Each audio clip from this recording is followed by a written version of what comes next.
And we knew that children were going to be particularly vulnerable during quarantine because a lot of children are abused by people within their circle of trust or abused by people within their own families.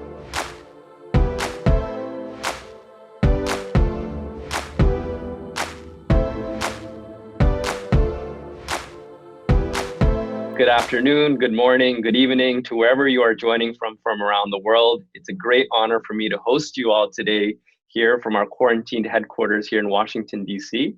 Thank you for joining our timely response series for parents, teachers, and caregivers. My name is Samir Mansour, and I'm the founder and CEO of No Limit Generation. We at No Limit Gen realize that not everyone has access to the world's child well-being professionals, especially in times of challenge or vulnerability. So our mission is to bring these professionals to you. In this way, we can create supportive environments for children to heal, rise, and thrive into their full potential. On our website, www.nolimitgen.org, you can find practical child well-being training videos on many timely topics, everything from children's mental health, protection, and well-being to healing practices and activities. We would greatly appreciate it if you could support us by sharing our content with the people in your network. And all our content as programming is supported by your generous support, so please consider a donation through our website so we can continue to support you with quality programming. A quick note before we get started, we are video recording this for publication online, so you may access it later. If you have your camera on, please feel free to turn it off at this time. Additionally, our live broadcasts are designed to be participatory. So there's a chat box on the right corner of your screen, which you can use to ask us questions throughout the presentation. We'll also be asking you questions throughout the presentation so you can share your thoughts in real time, and I'll do my best to capture as much of them as possible. So now on to the show. The topic of today's episode is particularly close to my heart. Many of you here today are educators, social workers, or parents, and many of you know a child right now who is particularly vulnerable. Go ahead and bring that child to mind right now. Our hope is that today's conversation will equip us with the practical steps to check in and make a difference in this child's life. We can all be a part of the solution and an ally and protector to the most vulnerable amongst us. If we can prevent one child from harm from today's show, I think we will have done our job today. And with that, I'll introduce you to today's featured speaker. Camille Cooper serves as the Vice President of Public Policy of RAINN. Her work focuses on efforts to secure funding for sexual violence programming, eliminate the large volume of untested, unanalyzed forensic evidence from sexual assault cases, address campus sexual violence, and protect children against sexual abuse. Camille has more than 20 years of experience in federal and state legislative drafting and lobbying on topics related to child protection, child exploitation, and anti-child trafficking, as well as gender and media. Camille, it's such a great honor to have you with us on this show today. Thank you for joining us. Thank you for the invitation. Really appreciate it. Wonderful. So let's go ahead and dive right in. Camille, as shelter-in-place orders were being implemented throughout the country in March, you noticed a startling trend. For the first time ever, half the number of survivors reaching out through your online hotline were from minors. That's a huge jump. What would you say accounts for this significant increase, and what are these children reaching out about? Yeah, as soon as the country initiated these shelter-in-place orders, the entire team at RAINN met virtually and spoke about it. And we knew that children were going to be particularly vulnerable during quarantine because a lot of children are abused by people within their circle of trust or abused by people within their own families. So we were really concerned about that particular population of child victim, and we started looking very closely at our data. And within the first 3 weeks of March, what we realized, just in those first 3 weeks where shelter-in-place orders started happening, there was a 10% jump in minors contacting the online hotline. And that was a direct result of almost immediately, children lost their entire support structures. So most governments have put in place mandated reporters, and children's support structures include teachers and pediatricians, neighbors, daycare workers, babysitters, and friends. And when children were quarantined, overnight they lost access to that entire support system. And so they didn't really have anywhere to go. They were very confused about where to go to report, because normally they would report to a school counselor or a doctor or a teacher, and they didn't have access to any of those people anymore. So they were coming to our hotline for help. Wow. And how do we know if a child is at risk for physical or sexual abuse? What are the signs that we should be observant for? And how does this change while we're social distancing, where we might not be able to see the child? Physical abuse and sexual abuse are very different. They manifest in different ways. Sometimes physical abuse is a lot easier to detect. You might see markings on the child's body, you might see bruises, you might see burns and things like that that might be obvious. Or you might see that a child is covering up their entire body in a way that's not appropriate to the weather. So let's say it's hot outside, but they're always wearing long sleeve shirts and things like that. That might be a red flag. For sexually abused children, it's a lot harder to tell. For younger children, they may act out, they may speak about sexual activity in a way that's not developmentally appropriate, that's sort of beyond their developmental knowledge. They may act out sexually. They may become very introverted. They may all of a sudden, you might see a drop in grades, or the child might start to isolate themselves socially and not interact with other children. And that's the child manifesting these feelings that they feel different and they, are disconnected from their peer group. Sometimes also you'll see children internalize sexual abuse and they'll become the perfectionists. They'll become the child that sort of excels academically and is perfect at everything. And that's another way that children manifest the trauma to try to overcome it or to hide it.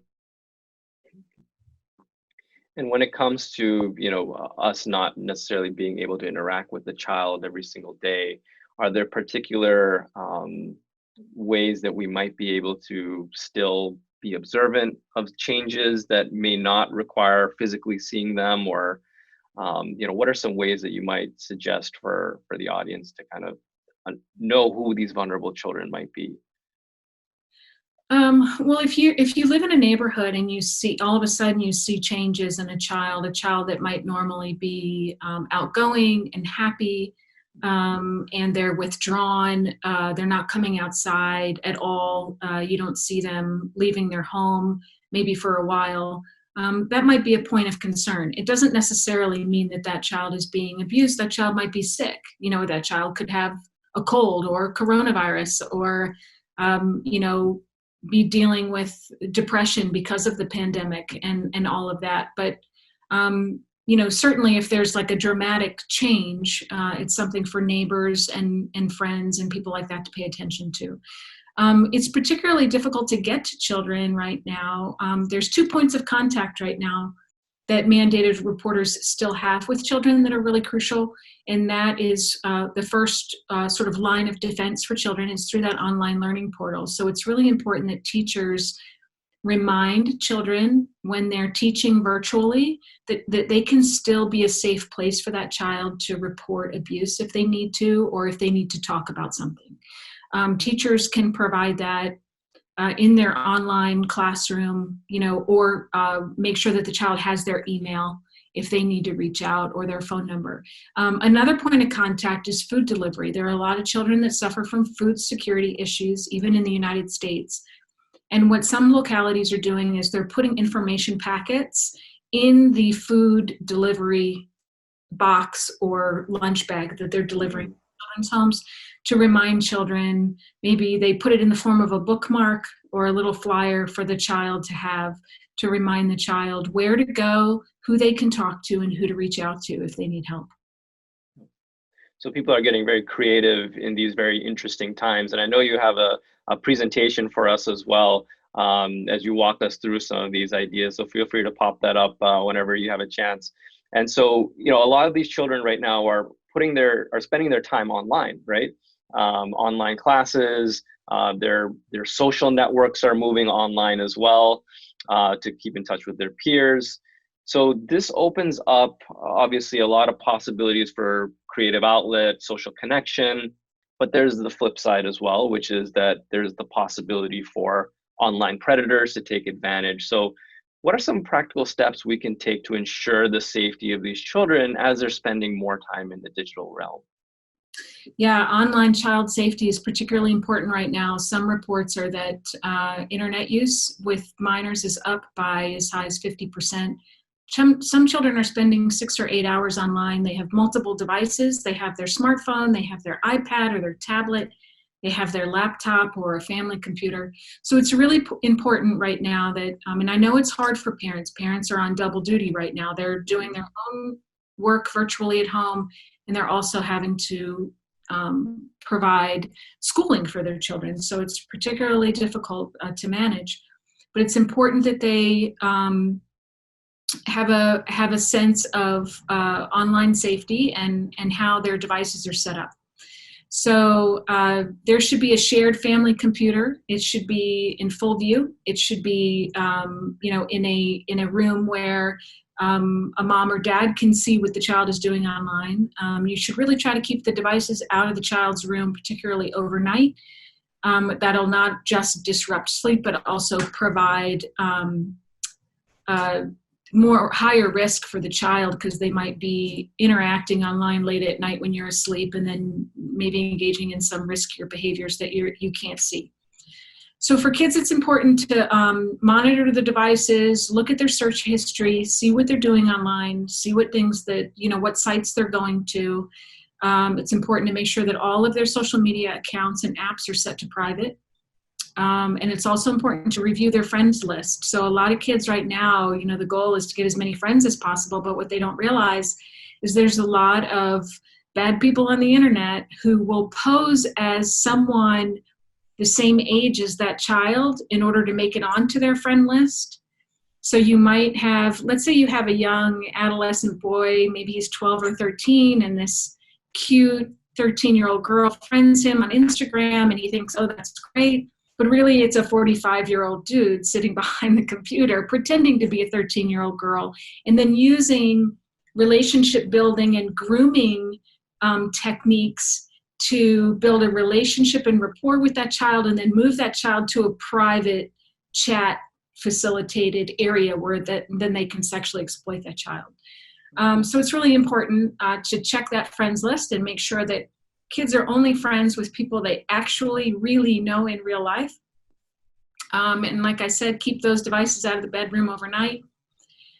And make sure, too, that children are not leaving any identifying information on their social media accounts. They should have a fake name for their accounts. They shouldn't be using their real name. They shouldn't be posting where they go to high school. I see that all the time on my daughter's friends' accounts. They put right up their graduating class, how old they are, where they live, and I don't think that they really appreciate how vulnerable that makes them, because people who are looking to exploit children on the internet are always looking to move down the continuum from online abuse to in-person abuse, and they're going to use that personalized material as a way to find a way to access that child in real life. Sure. Those are really wonderful points, Camille. And I want to throw this out to the audience as well. For those of you in the audience, are there creative suggestions that you'd like to put into the chat that you've implemented that are worth sharing, whether you're a teacher, a parent, or a social worker? And Camille, just adding to this, I can understand how some of these measures that we are taking, ideally all children will implement this. But as we know, I think some of the younger children, we might be able to get away with these, what they might consider draconian measures. But, children who are 12, 13, 14, good luck, mom, getting into my phone and reviewing my list. What does a conversation look like that can be clear, transparent, and set expectations, and also have that communication relayed to children who might be a little bit more, let's call it challenging to enforce certain aspects of monitoring activity online? Right. Well, certainly younger children, like elementary school children, are going to be much more appalled when they're approached online and might be more likely to report it because they're kind of shocked by it. But the adolescent, sure, is oppositional and defiant and, bucks authority and doesn't want to listen to mom and dad. But at the end of the day, mom and dad are paying for the phone. And it's the same way as sort of driving a car. You're not just going to give your child the keys to the car without passing a driving test, or without being responsible. And I think that, the dangers of being exploited online are real. They're not overstated. It's a big issue. And so parents need to recognize that they need to have a talk with their child about their internet use. They need to set left and right limits for them about what they're allowed to do and what they're not allowed to do. Apps they're allowed to have, apps that are too mature for them to have. And the parent has to assert their authority to say, look, I pay for this phone.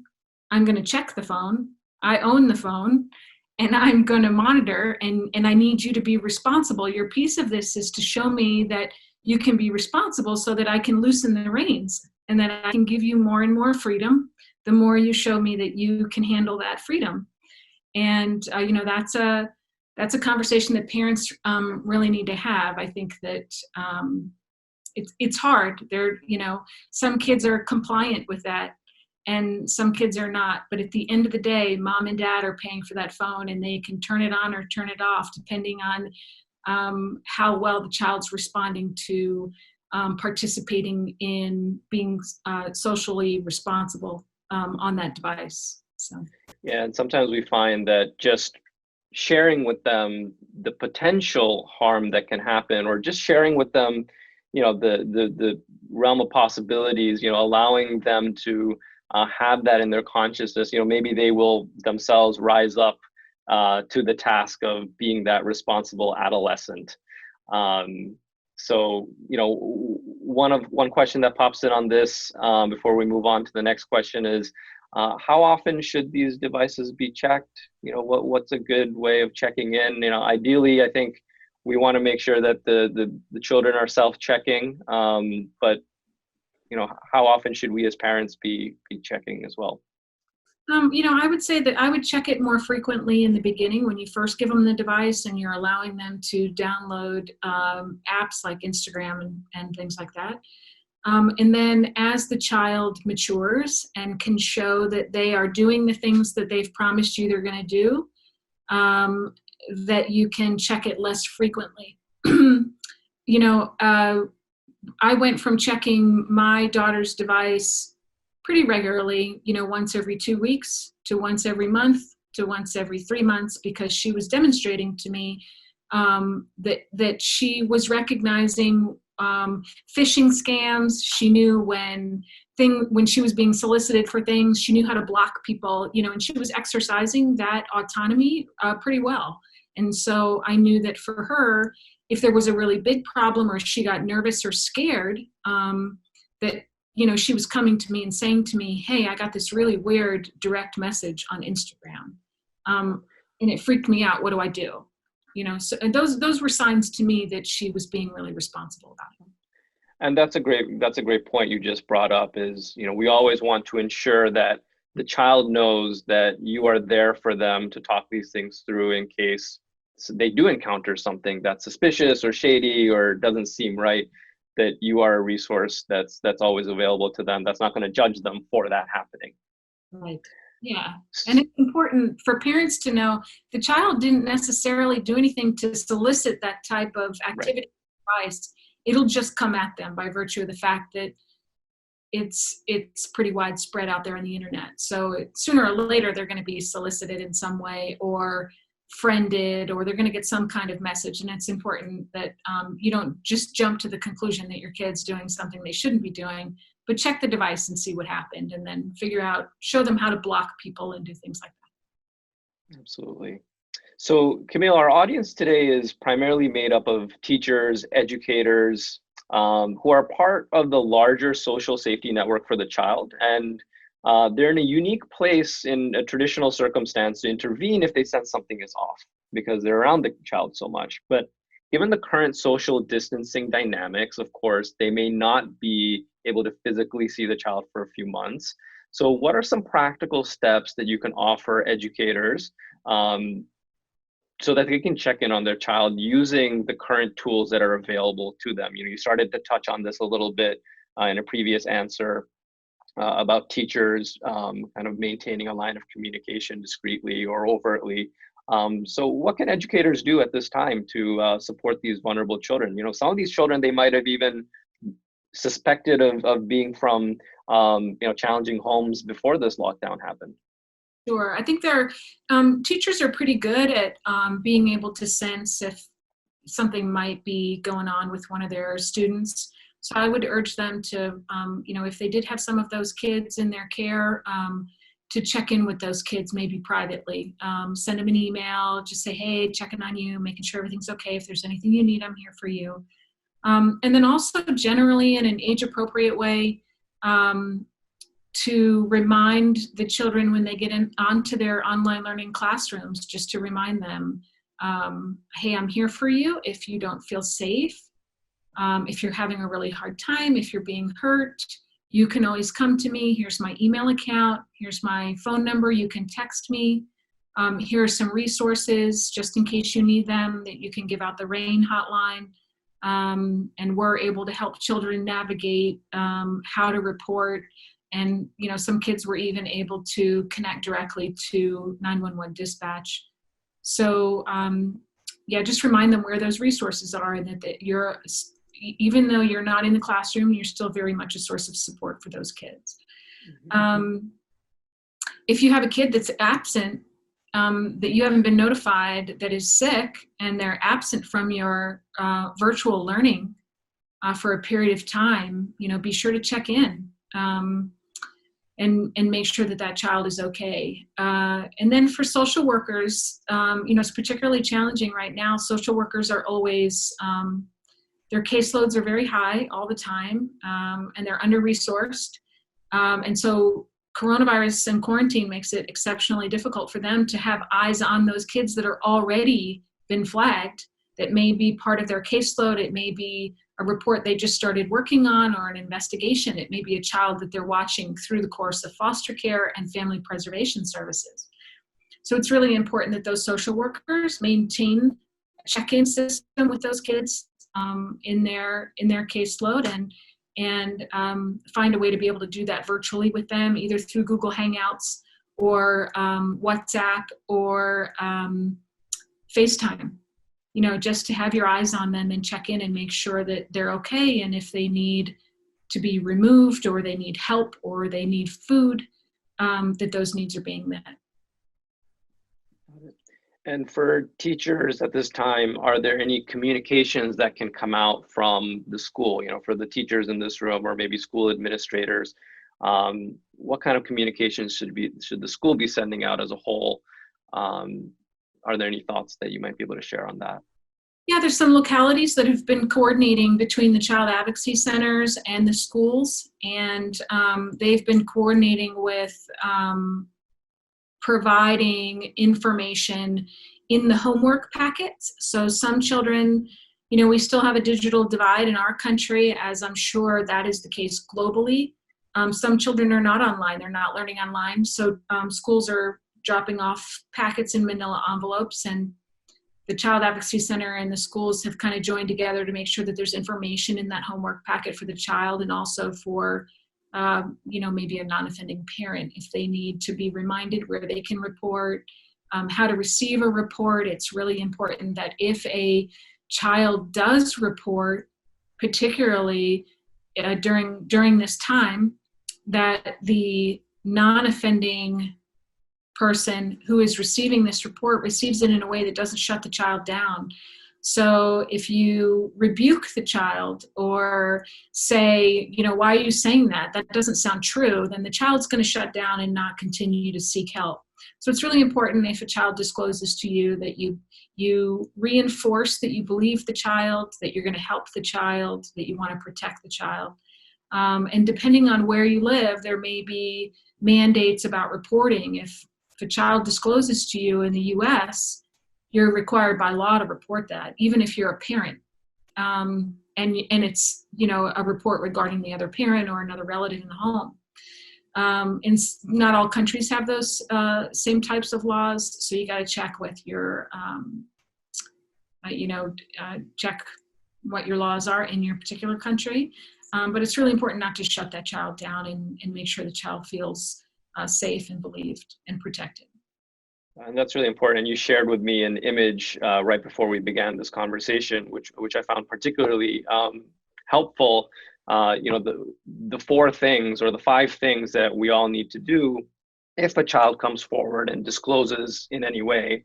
So 1 is staying calm and listen to the child. 2 is very important, tell the child that you believe them.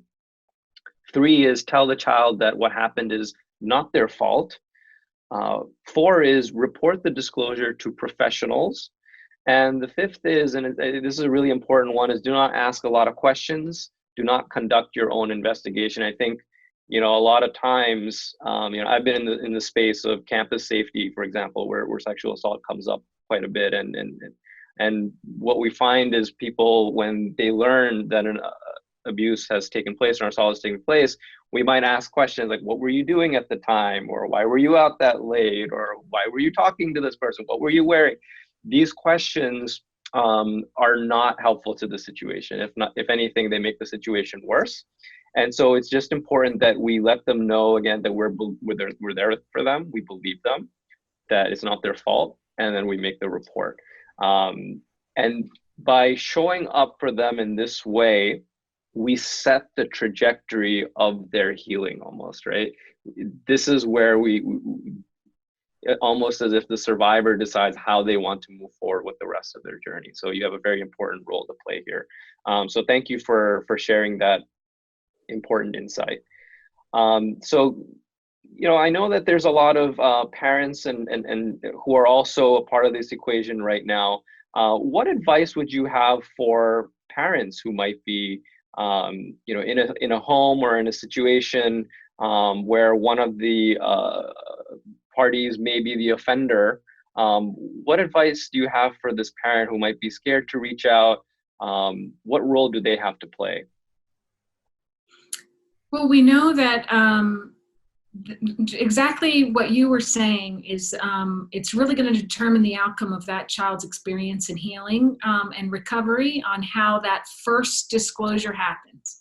So if you're in a home and you are a family member that has received a disclosure from a child about someone else in that home, the child's going to have a better outcome, and we know this through various studies, if the person they've disclosed to initially has a protective response.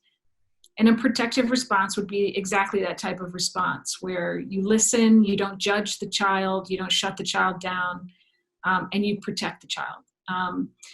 Children are incredibly resilient, and if they disclose what's happened to them and they have a very loving, empathetic, validating relative or parent that they've disclosed to, they're going to be able to recover a lot faster from that abuse and from that experience. The other thing I'd like to say is sort of if you're in a situation, it can sort of upend a household. Let's say you're quarantined and you didn't know that someone in the house was abusing your child, and then it gets reported and there's an investigation and this person gets removed from the home. The child's recovery is going to be ongoing. So one of the most important things is after the disclosure, how you continue to care for a child that's been abused. But relevant to COVID, this would also apply to children that are just traumatized from the fact that we're living through a pandemic. It's very scary. It's very frightening for a lot of children, particularly if they're living in hard-hit areas like New York City or Seattle. It's going to be very frightening for them. So here's some things on this slide that help children enormously recover from abuse. It doesn't have to be a life-defining event. It can be an event in isolation, and then the recovery can happen around it. So the most important thing for any traumatized child is to set the same routine every day. When a child's been traumatized, their nervous system gets reset in a way that they become hypervigilant, and their resting state becomes one of arousal as opposed to calmness, which people that haven't been traumatized have sort of like a baseline where they rest at. And it takes a lot for them to move into an aroused state where they're afraid. And it has to be like a loud noise or someone breaking into the house or a car accident, something like that would move you into that aroused state. For traumatized children, they've lost that baseline and they're now resting in that aroused state. And by aroused, I don't mean in a sexual context, I mean in a nervous system context. And so it's important for the nervous system and the brain that the brain can anticipate what's going to happen next. So if you have a traumatized child, you need to have the same routine every day, wake up at the same time, have their favorite foods for breakfast. They know that they're going to go to school, or at a certain time, they're going to go outside to play. Like, keep that very consistent so that the brain then anticipates what's going to happen next. And then it happens. And then the brain settles down a little bit.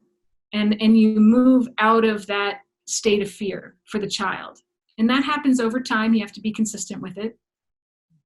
The other thing that helps a lot that they have found is music and dance. Music has an incredibly healing impact on a child's traumatized brain.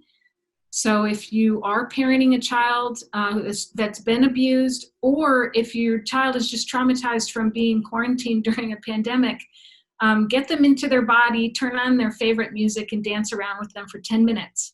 And that has a tremendous healing effect on children's brains. Also, yeah, and to that point, as someone who is also certified in breath, body, mind movements, just reinforcing this music and dancing, because the nature of trauma is such that our emotions are locked in parts of our bodies, right? Our trauma is almost a physiological response to this emotional crisis that we're having. And so there's parts of our body that this is lodged in. And when we start to dance with music, it helps to kind of dislodge this. And it has a wonderfully healing environment where the child is able to feel a lot more freer and lighter. And you can see that transformation happen pretty rapidly. In fact, on our website, we have a number of exercises that relates exactly to what Camille is saying, where we put on the music and we do specific body tapping and dancing movements that, again, are designed to get the children to get moving and feeling free and good again. Yeah, you're absolutely right. It can help move the places where it's stuck in the body and help move it out. And it releases endorphins, and that has a very healing effect on the brain. Yeah. And it's very important. Two other things are very important. One is to make sure you're including joy every day in your child's life. There's this piece of the child's brain that's going to be impacted maybe permanently, but you can overcome a lot of that by reminding your children that there's a lot of good in the world, there's a lot of joy to find every day in life, and moving them towards that. And then as they get older, it's going to become habitual for them, and they're going to reach for those things that bring them joy in their life, whether it's certain relationships they have with people, certain friendships, favorite movies, favorite music, favorite food, things like that. Just remind them that those things are there in their world, and to reach for them every day and fill up their child's life with joy. The other thing is, a lot of children that have been traumatized have a lot of anger, and that's normal. If someone hurts you, it's normal and perfectly okay to be angry about it.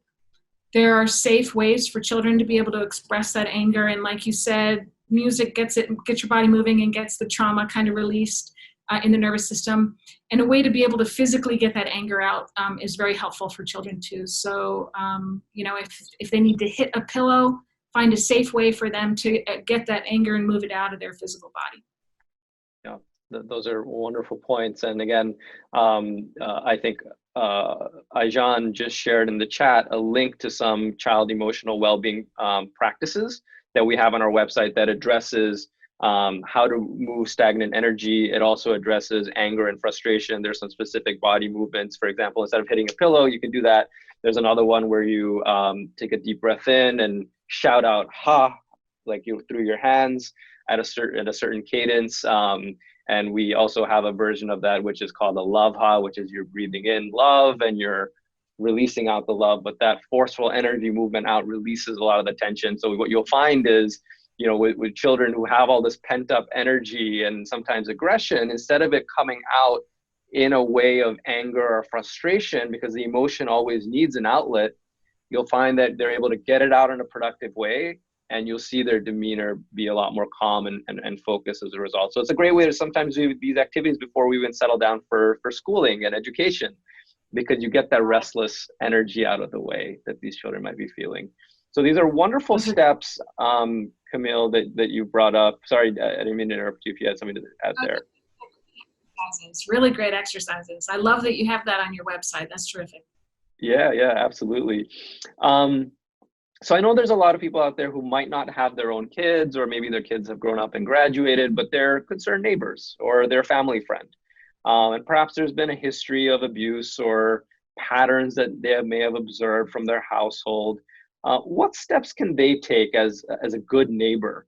And you know, is there a time when they should be escalating to authorities or professionals? Well, they should always be escalating to authorities if they receive a disclosure, right? So if a child, it takes a lot for a child to overcome their fear and their self-blame to be able to come forward and try to seek out some protection from a trusted adult. So it's super important that if the child has the courage and has come to you, that you receive that and take appropriate action to help that child, whatever that's going to be. You know, it's also really important right now for neighbors and friends and other relatives to check in on children that are within their life. You know, I mean, if you're an aunt, you certainly can check in every week or every couple weeks with a niece or a nephew if you have concerns about them. And neighbors also need to continue to be really vigilant and pay attention to the other kids in the neighborhood and what's happening. You know, a lot of kids are still allowed to go outside and play in the yard or play on the street and ride their bikes and things like that. And we would expect to see that in households where there's not abuse or neglect happening, but in those households where there are, you may not see those kids come out, and that might, like I said, that might be a red flag to pay attention to. Great, thank you. An audience, at this point, I'd like to open it up for some questions. I know many of you have some questions that you have for Camille, so please feel free to type it into the chat. One question that we have that's come in from Jen: how to get the child or children to do well-being exercises who may be in denial or resistant. You know, Camille, I think, you know, if I was to read your mind, you'd probably say, well, look, this can be fun for children, right? It doesn't need to be related to trauma. You can dance and engage with music and bring joy, and that can help protect the child on a daily basis anyways. So we don't need to necessarily say, look, this is a trauma reduction technique. It's just, let's have fun together right now. What would you say to that? That's exactly right. And you don't want to perpetually remind the traumatized child that they are traumatized and why they're traumatized, because that's going to continue to make them have to relive it. So exactly what you're saying, stay in the moment, keep joy as the goal, and just as the parent, guide them by being an example and setting that rhythm for the day. So, you know, if you say, you know what, at lunchtime, we're gonna make a great lunch, and then we're gonna get outside and we're gonna dance. You know, then that's something that the kid can look forward to, and it's not connected to something that has happened to them or they might still be struggling with emotionally underneath, but it's going to help build that resiliency. Yes.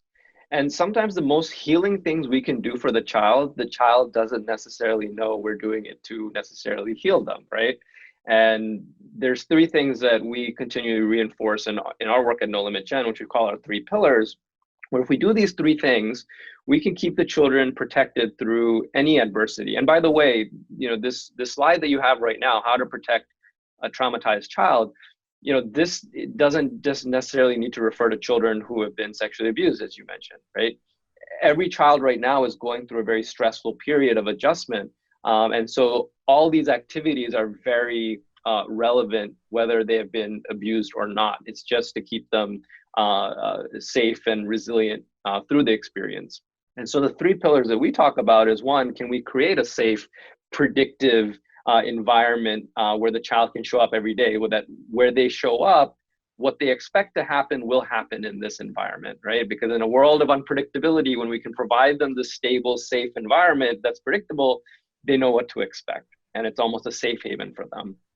The second is, can we show up as engaged role models in their life? Knowing our power for these to be role models of positive behaviors, right?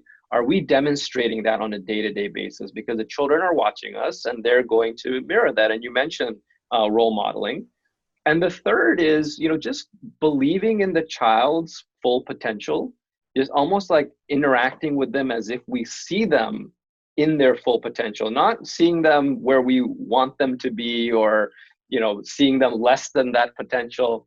Seeing them as the full potential is tremendously important in interacting with the child, because if we see them as less than, and the child thinks, oh, we're here to heal them, or we're here to save them in some way or another, what is the child going to think? The child's going to think, well, something must be wrong with me. I must be broken.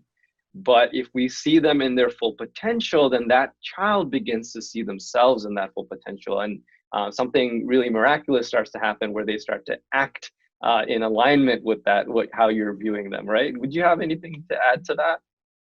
No, I think that's great advice. It's hard for a lot of parents to do. It's particularly hard in a technology-filled universe, right? So moms and dads, your kids are watching you sit on your phone all day, so put the phone down and do those things that you want your kid to do, so that they see you doing it, and participate in those things with them, whether it's sports or going for a walk or hike, or appreciating nature, or reading books together and things like that. So it's really important to be that role model. And also it's really important to just not take a position where you're pitying the child, maybe because they've been harmed, but reinforcing to the child that this was one event in a lifetime of events, and it's not life defining.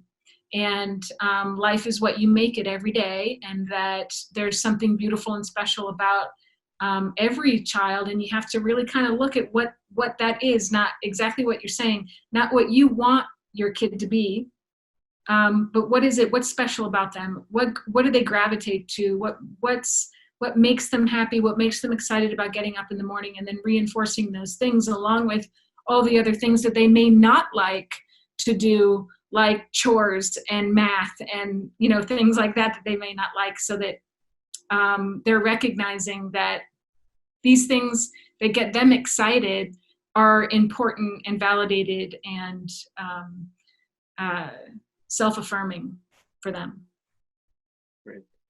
And one last question, I guess, if we were to leave the audience who might be of social workers or educators, what advice would you have from them beyond what you've already mentioned on how they can maintain a relationship, given this social distancing, maintain a sense of like,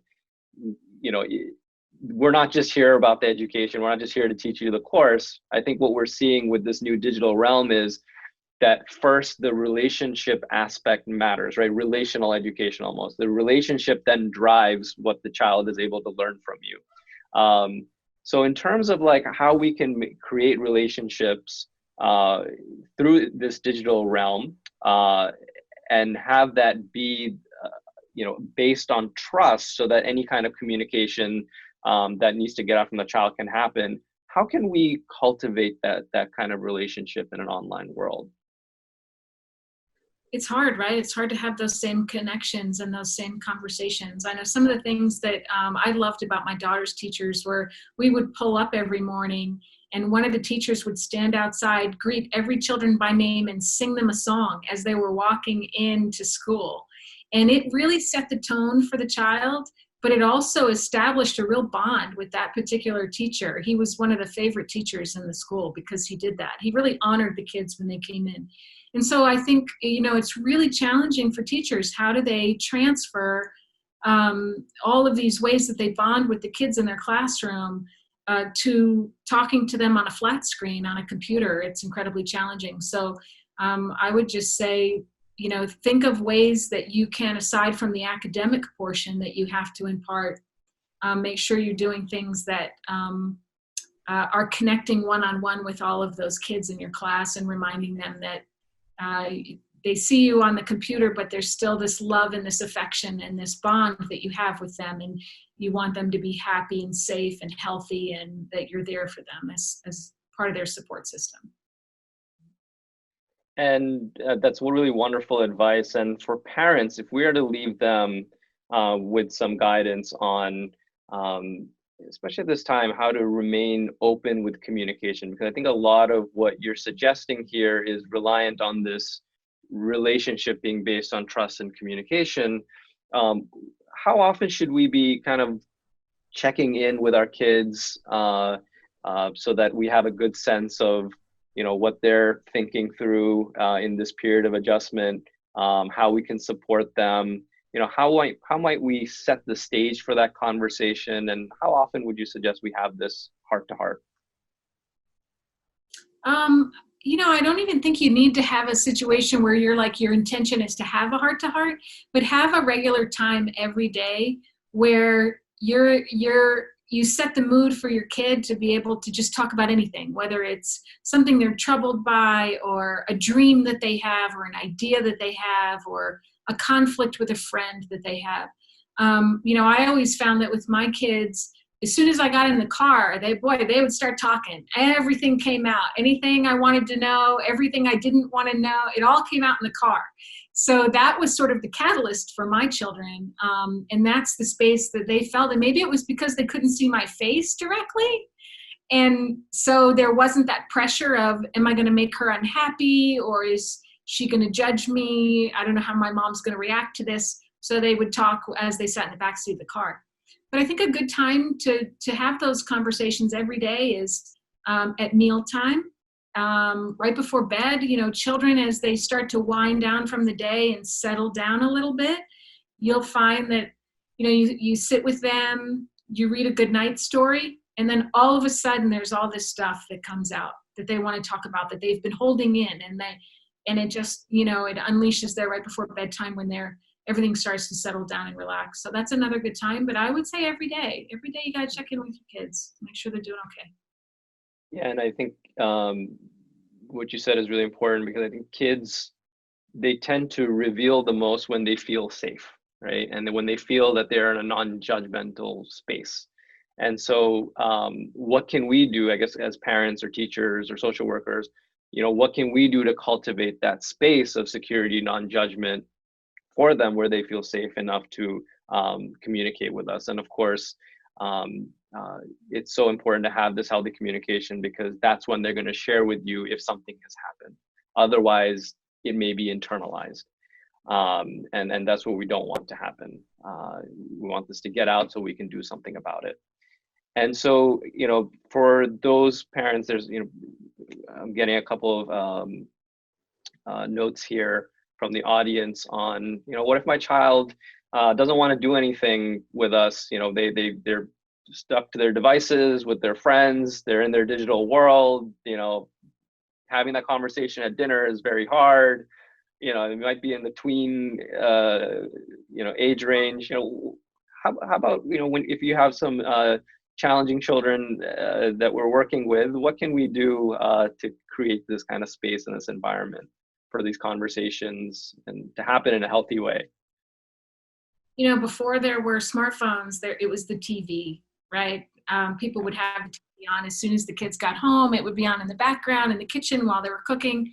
And it really is disruptive. So, I've been trying to get parents to reduce the amount of technology in their homes for 20 years, basically.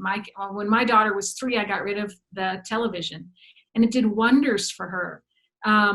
It changed the way she played. It made her curious about things she was finding outside, which then led her to be more interested in science and anthropology. She was digging up bones in the backyard, people were throwing out chicken bones and all kinds of stuff she found. So I think it's really important that parents remember that they're in charge. Their kids are not in charge of them. They are in charge of the household, and they get to set the rules, and they get to set the left and right limits on exposure and use of technology. I saw there was someone who created a device that was like a magnetic device. It looked like a salt and pepper shaker, and you could put it on your dining room table, and it would shut down all the electronics. And then there's a funny commercial about it where they were like, I don't know what happened. Where we must have lost the Wi-Fi.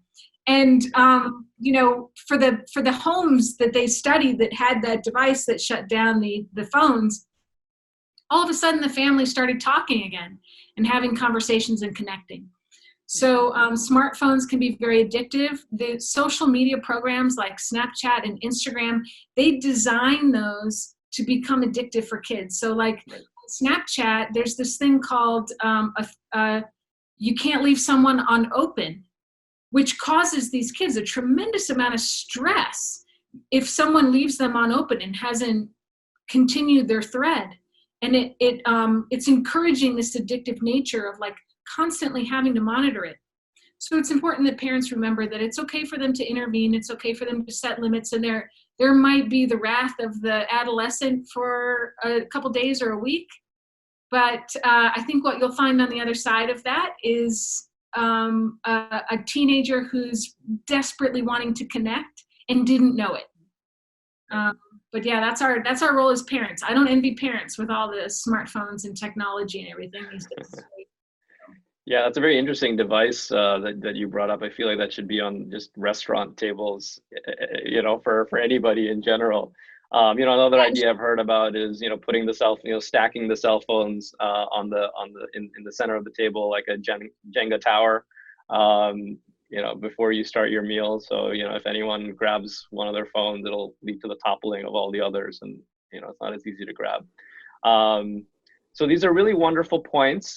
Thank you so much, Camille. If I was to recap some of the important ones that you've brought up here, for teachers, there's great ways that we can check in on our students through online, whether it's announcements in the online classes, whether it's little slips that we put into their homework packets, or even with social workers, sending it in with food delivery.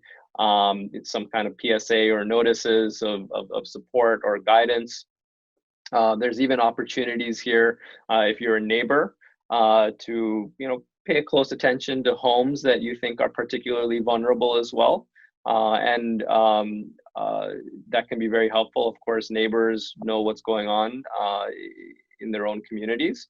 Adding to the social worker bit, I think they can play a tremendous role if they somehow manage to, if you're able to kind of check in face to face, that's really wonderful while maintaining social distance. Otherwise, FaceTime, it's always available. There's a lot of laxing of the laws when it comes to telehealth these days in light of the COVID situation. So, take notice of some of these laws, and if there's ways to virtually check in, go ahead and do that. And of course, realizing the majority of the offenders, I think in your case, you found, 67% of them are within the home, right? Or someone who's very close to the social circle of these children. So relatives or people in positions of authority. So realizing that, these are happening inside the homes by people who should be trusted. And when a child discloses that he or she has been abused, the key points that you brought up, tell them we believe them, listen without judgment, and disclose it to the professionals and ensure that the child feels supported the whole way. So Camille, thank you very much for these wonderful insights. I hope this has been helpful to our audience.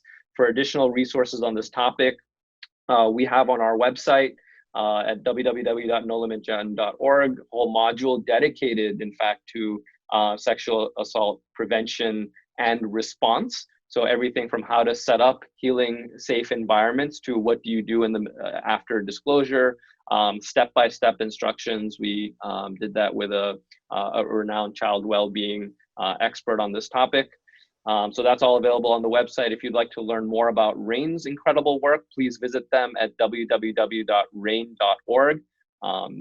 Camille has a number of resources up right now on her screen as well. So you can take a look at the wonderful resources that RAINN has put together. And finally, we love getting your feedback. If there's any thoughts or questions or feedback to share, please feel free to reach us out at #NoLimitGen. We're very responsive to you. And we are a nonprofit organization. Our mission is to keep excellent programming like this going. So we're so grateful if you consider donating to our cause today. Camille, do you have any final last words for us in the audience?